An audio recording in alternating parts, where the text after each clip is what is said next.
গাড়িতে দুইটা ক্লাসের সিলিন্ডার থাকে, একটা ক্লাস মাস্টার সিলিন্ডার এবং একটা ক্লাস স্লিপ সিলিন্ডার।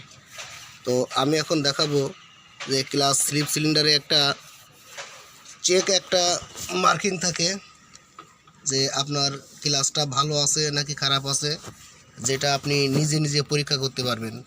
সেক্ষেত্রে দেখুন, এই যে এখানে হচ্ছে ইঞ্জিনের পরে আছে এখানে ক্লাস হাউজিং আর এই গিয়ার বক্সের পাশেই কিন্তু এই যে ক্লাস স্লিপ সিলিন্ডার।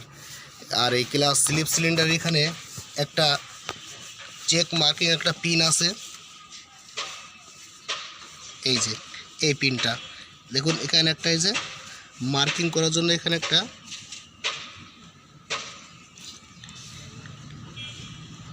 এই যে গোল একটা ওয়াশার আছে ছোট। তো যখন আপনার গাড়ির ক্লাসটা ভালো থাকবে তখন কিন্তু এই পিনটা সম্পূর্ণ এরকম কালো থাকবে।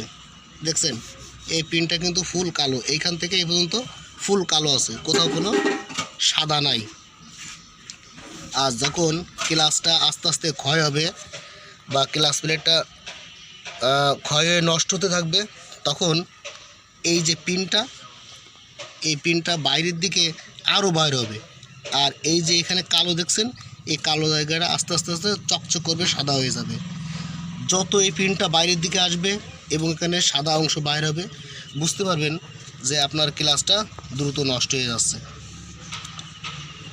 তো আমি দেখাই আবার, গাড়ির কেবিনটা ফোল্ডিং দেওয়ার পরে এখানে থাকবে ইঞ্জিনের পরে এখানে হচ্ছে এই যে ক্লাস হাউজিং, গিয়ার বক্স, আর গিয়ার বক্সের পাশেই কিন্তু এই class slip cylinder.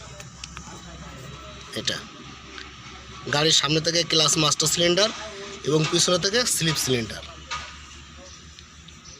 Class plate যত ক্ষয় হবে তত এইখানে যে একটা যে ওয়াশার দেখছেন, এই ওয়াশারের এইখান থেকে এরকম সাদা চকচক করবে, সাদা অংশ এরকম বাইরের দিকে বাইরে আসবে। এখন কিন্তু পিনটা কালো আছে, ফুল কালো, তার মানে ক্লাসটা কিন্তু ফুল ভালো আছে। আর যত এখানে সাদা হবে, এই পিনটা যত এরকম বাইরের দিকে আসবে, সাদা অংশ বাইর হবে, তত বুঝবেন যে আপনার গাড়ির ক্লাস প্লেটটা দ্রুত ক্ষয় হচ্ছে বা নষ্ট হচ্ছে।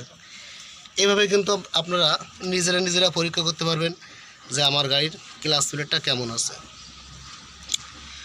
তো এমনিভাবে গাড়ির বিভিন্ন অংশের বিভিন্ন টিপস জানতে চাইলে আমার চ্যানেলটা সাবস্ক্রাইব করে রাখুন, লাইক বাটনে একটি লাইক দিবেন। ভালো থাকবেন সবাই, আল্লাহ হাফেজ।